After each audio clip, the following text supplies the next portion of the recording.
in Parliament, and I'm here today with a good comrade, Martina Anderson, and she's here in her new role as Sinn Féin's European outreach representative, and with a special emphasis on Irish unity.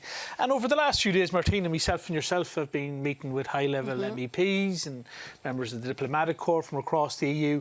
So we thought we'd take this opportunity to engage with supporters and activists home and abroad, and to give an outline of what we've been at. So first things first, welcome back. You missed it? Well, I'm not saying that I missed it too much, but that said, I was no sooner in the place and I thought I'd never been away. Yeah. And I think such is the familiarity just with, after being here for so many years and the people you're engaging with, you just feel that comradeship and support. And unfortunately, because of just the times we're in, it's a much quieter place, so we haven't had maybe been able to bump into as many familiar faces as you'd have been used to. But let's start from the start. The new role, you're in it a couple of months now at this stage. Maybe if you can kind of give us an outline of it and maybe some of the work you've been doing over the last while and indeed over the last couple of days while you've been out here in Brussels. Okay, well, it's 3 months in the making. It's a new role as Sinn Féin's representative to Europe. And if anyone out there in terms of a Sinn Féin activist feels that they have a big geographical area like yourself to cover, I have only 44 countries. Continental Europe, and to mobilise support for the unity referendum as set out in the Good Friday Agreement.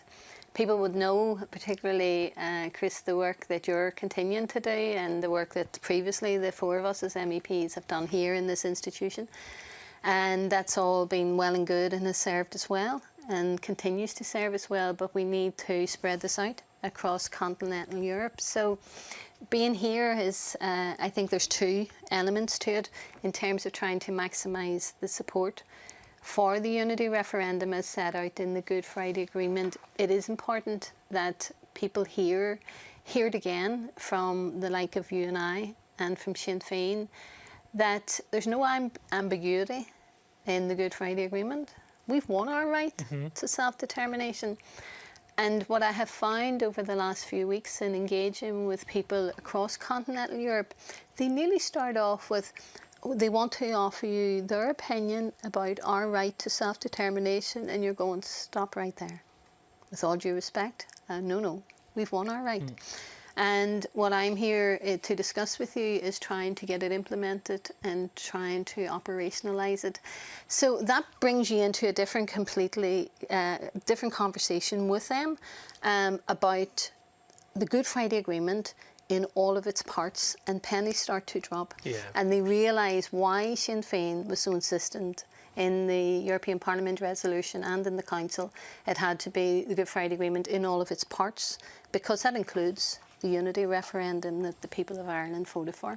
So it's a big role, big job to try and fulfil, but I'm up for it. And I've got the energy and the determination to drive it forward. Absolutely, and as long as I've known you, you've been an inspiring figure for Republicans over the last number of years. And the role itself is probably, it's multifaceted, because it's not just at an EU level where we are now. Maybe we can talk a wee bit about the work we've done out here over the last couple of days, but it's at national state level. But we're also talking about talking to think tanks and universities and people who journalists, anybody who can influence the wider debate on Irish unity all across the, as you said, the 40 plus countries in Europe. So yeah, it's multifaceted. But what have you been at, maybe over the last few days or indeed the last number of weeks? Well, the last few days and I suppose over the last number of weeks, I've been trying to establish the go-to people, the contacts in the different member states now that we're dealing in the European Parliament, but across continental Europe. And I started off as Sinn Féin's representative to Europe with about 50 contacts across Europe, outside of what we had within this institution. Obviously, we have hundreds. So, and I developed a wee motto. I always seem to need a motto in my life when I take on a new task. It's nearly like a blank sheet. And I says, well, let 1,000 initiatives flourish. And I thought, across Europe, if I can get 1,000 contacts with people across Europe in 6 months, and that'll be the task I'll set myself. But less than 3 months on, I have over 1,100 contacts. And what I have been doing over the last few days, as well as engaging with the work that you're doing in the Parliament and trying to ensure that we continue on mobilising the support for the Good Friday Agreement in all of its parts and getting people to understand, you know, how we need to ensure that the implementation of the unity referendum is taken forward. I've been asking people, look, can you let me know who the contact is in your party? Who's the go-to person? I need to know the members of the committees in foreign affairs across continental Europe. I need to try and establish an engagement and exchange of views with them. I need to know the universities, who's the best go-to person there, think tanks, who are the best go-to people. And it's really about gathering that information in, and then for me, I have responsibility to engage with those, build a relationship, and obviously then for people like you and the Sinn Féin representatives across the party to be able to follow up with engagements. And I would with assume, obviously, you were 7 years an MEP before the end of 2019. 7.5. 7.5. Don't forget Who's that. counting? Who's counting? But, you know, before, obviously, Brexit meant that the three Northern MEPs then had to leave the Parliament. And I know from my time here, that's part of the key stuff is, you know, the left group have given me responsibility with regards to what they call the contact group, with me, Commissioner Shevkovich, who deals with the protocol, and then on the Parliamentary Assembly that engages with Westminster.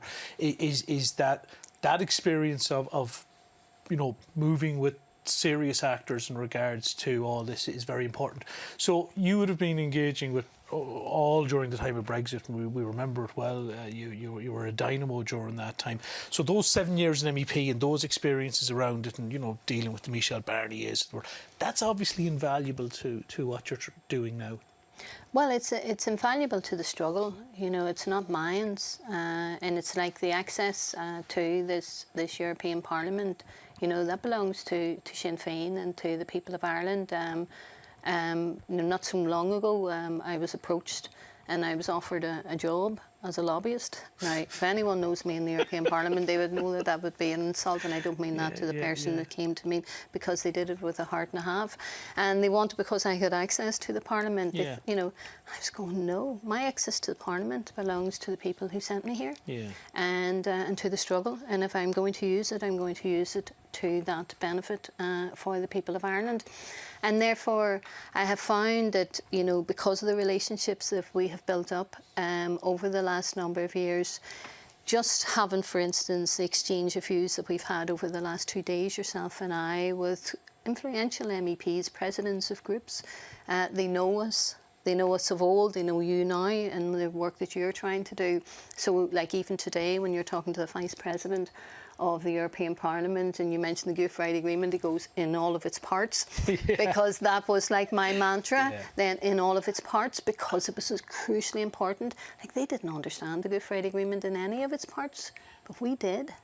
You know, and we knew that all of its parts included the unity referendum in that agreement, and that Brexit was an unmitigated disaster, just as partition has been an unmitigated disaster. But we knew we had a journey to take, to travel, and we also have a journey, the pathway back into the EU. One of those things we've been doing when we've been engaging with those senior MEPs is talking about that issue that we now have, where we have 2 million people living in the north of our country, but without representation out here, that issue of the lack of direct dialogue. So kind of maybe, can you maybe tell us a bit more about why that's important, and maybe the other things the other asks that we think that we would hope that the Parliament may step up to? Well, I think the work that you're doing about the direct dialogue is crucially important, because you realise that the people in the north of Ireland, we are rule takers, but we're not rule makers. When someone like myself and the other two MEPs were dragged out of the EU, one of them might have left willingly, but certainly those of us that were here to try to represent the people of the north, we believed that the constituency was most important to us, the one we represent, and that was our own in the north, who voted to remain. So sometimes you don't know what you have until it's gone. And the Charter of Fundamental Rights, for instance, is a rights-based charter. It has more rights than the European Convention of Human Rights, but you need to be able to apply EU law for it to be operationalised. And we've lost that in the north. And the freedom of movement, so those people who have British passports in the north and if they're going through airports, they now are on the third country list of going through to be checked. Now, for those of us with Irish passports, we still contain the freedom of movement when we are here. But when the Taoiseach of the time, Leo Varadkar, had said that no Irish government would ever again leave us behind. And when the draft of the report up to the withdrawal agreement, it said that we would be able to exercise our rights where we reside. That sentence was removed. And it was one thing that we believe the Irish government, one of the many things maybe, that they let us down on in relation to this because of all the spin that took place in relation to the role that the Irish government played. And of course, it did play a role, I not deny that. If it hadn't been for the Sinn Féin delegation in the European Parliament, we'd be dealing with a completely different border being located right in the middle of Ireland. I think one of the other key messages we've been giving, and you know, it's been recognised, is there's a realisation out here in Europe that there's quite a good possibility and hopefully a good probability that Sinn Féin will lead the next government in the 26 counties, that potentially we will be the first minister in the 6 counties, and that obviously one of our primary objectives, which will be to ensure there's a referendum on Irish unity, will come to be. And that means that the EU needs to be beginning to gear up and start preparing for that. Yeah, and those are the conversations that we've been having across the different political groups, that the EU need to plan and prepare for constitutional change in Ireland. Like a former MEP, Mary Lou MacDonald, could be the Taoiseach in waiting. That's how she's felt in the 26 counties, and obviously Michelle O'Neill, then in the north being the potentially First Minister. So when Sinn Féin leads a government in Ireland, at whatever point the people, and will not take anything for granted, in the south of Ireland, in the north of Ireland, across the board, Irish unity for the first time will come centre stage by an Irish government putting it onto the table and engaging with the EU. And, you know, across the parties and across the delegations and in the groups, it's very clear that they are losing a bit of patience with Britain. And some of them a little bit frustrated because they're realising that the British government don't honour international agreements. You know, shock horror, we tried to warn you. No one knows the British better than us. They go out the door after making an agreement and they'll hollow it out and negotiate downwards. And we try to warn them that, but anyway, they were learning this lesson. And so what we have got to do is make sure that when they talk about protecting their single market, that they don't have mission creep into thinking of, you know, this isn't working in terms of the border and sea, and we might have to refer it back to looking inland. No, because as we have been saying to them, the partition of Ireland is not just a problem now for those of us who want to end it. It's the EU problem too. So it's important, as you say, and you've been repeating this ad nauseum over the last couple of days, that the groups need to start to plan and prepare for constitutional change, and to do it in a very concise and legalistic way, and let the people of Ireland make the decision about our right to self-determination. You're not asking, I'm not asking, we're not asking them to interfere, but we are asking them to, what will it look like if you are going to reunite Ireland? What does that mean for those of us in the north of Ireland coming back into the EU, and what will it mean for the island of Ireland? They need to start unpacking that. Yeah, because what we need is, when we do go into a unity referendum, is that everybody who's, you know, marking a ballot paper knows exactly what they're doing. Unfortunately, not like the people of Britain who were led astray in regards to the Brexit referendum and didn't probably know the true outworkings of it, as obviously there was very little debate about the issue of Britain's border in Ireland, and now it's become front and centre over the last number of years. Outside of the EU institutions, as you said, you have a kind of a remit across 40 odd countries. So, like, at a national level, you know, where do you see your role in being able to, you know, if you're engaging with, you know, different, you know, states in themselves, like the French or the Italians or whoever it is, how do you engage with at a national level different European countries? To be honest, it's doing a lot of intelligence work in the first instance. It's finding out that I should have known this perhaps, that in France there is a French-Ireland friendship group in their national parliament. So I have reached out to them and I'm meeting with the president of that group. In Norway, like that's where we have the Nobel Peace Prize Institute, which is appointed by the committees appointed by the Parliament, and they maybe could play like an honest broker in the middle of what we know is the tension between the EU and the British government, and the British government has weaponised the protocol, the Irish Protocol, and the DUP and the EU and the British government are also involved in this, you know, toxic politics that is going on. So in other countries that may not be in the EU, they're also looking at maybe the role that they could play, because they want to see the EU and the British establishment have a better relationship. And the way to stabilise that relationship is to stabilise things in Ireland, because for as long as Ireland is partition, as you keep saying, this is going to be a thorn in your side or a stone in your shoe, this issue ain't going away, you know. So across Europe and in France, obviously they were having their own difficulties with Britain in terms of the fishers, men and women, and they've have all sorts of issues around Brexit and how that's having its implications there. So people are starting to look at the obvious solution to the Brexit problem. Like the French President Macron had said the solution to the Brexit problem is Irish reunification, but that's up to the people of Ireland.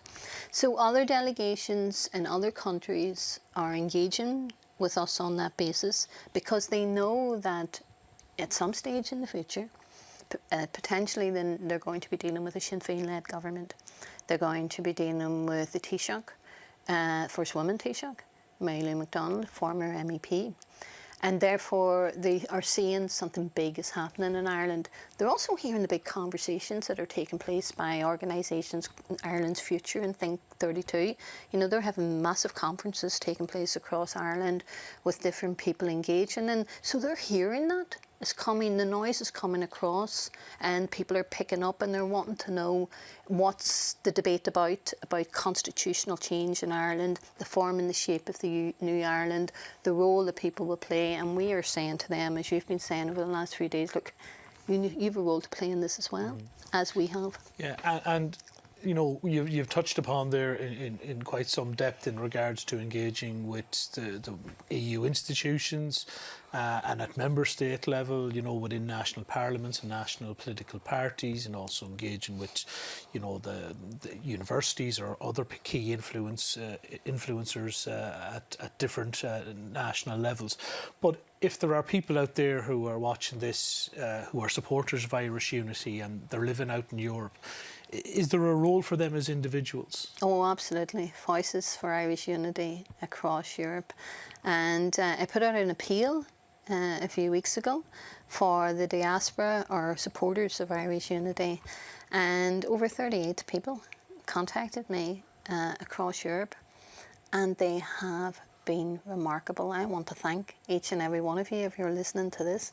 They have helped me identify, rather than me trying to Google and, you know, search, and that's, you know, the way I've been trying as I've been interacting with this new role. You know, they've been able to send me email addresses in their countries of who's on the Foreign Affairs Committee of their countries. They've been able to do translations for me. They've been engaging with me on that basis. So they can become the voices of Irish unity, and they know the language. We all have limitations, and I have a lot of them. And one of them is that, unfortunately, my only language that I can speak is English. So, but they can become the voices of Irish unity in those different countries. But I take it, knowing you, Martina, you want more. So I take it what we're doing is we're making it. Start. We're making an appeal to people, and we find something big here. we find some facility within the course of this video to be able to put up a contact in regards to. So if there are people out there who are listening and watching this, and you want to help out with this project, you know, we would encourage people to sign up and because can I say, this is the most important project. Every project I take on, I will make it the most important project. for our struggle. So this will become the most important project, and everyone will want to be associated with it, want to be involved in it, want to be help shaping it and driving it. So get on board. Yeah. Help us out here. I need help. I need help. I need a bit. But be a part of making history. Yeah. You know what could be more important to us as Irish Republicans than uniting our country and building a new society based on the principles of the proclamation. So as we're coming to, we've covered quite a lot. Nearly the full gamut of the work that you're doing out here in Europe. Just is there any final comments or any last message you want to give to the people out there? Well, first of all, I want to send Matt Carthy. There's an awful lot of cups over here, Irish Unity cups, and they're in his office. And you're not getting them back. You're not getting them back, he said.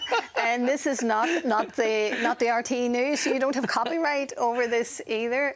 Leah and Lynn, who were here, but we were a mighty team. And just as I think that your team and the team in terms of the Republican team that's here at the moment, I want to give a big thanks to them all. Big shout out to Kevin and to all of them for facilitating the meetings, and to thank all who have engaged with us over the last few days. This is only the beginning of something big happening across Europe. We need to mobilise and to encourage people to get on board and to support and facilitate a conversation about the unity referendum as set out in the Good Friday Agreement. We're not asking Europe to interfere. It's up to the people of Ireland, but we are asking them to plan and prepare for something big that's happening in Ireland. There will be Irish unity in our lifetime. There will be a unity referendum. It's not about if, it's about when. So we're planning, we're preparing, and others should do so. Yeah. Well, thanks for that, Martina. It's been great to have you out here the last couple of days.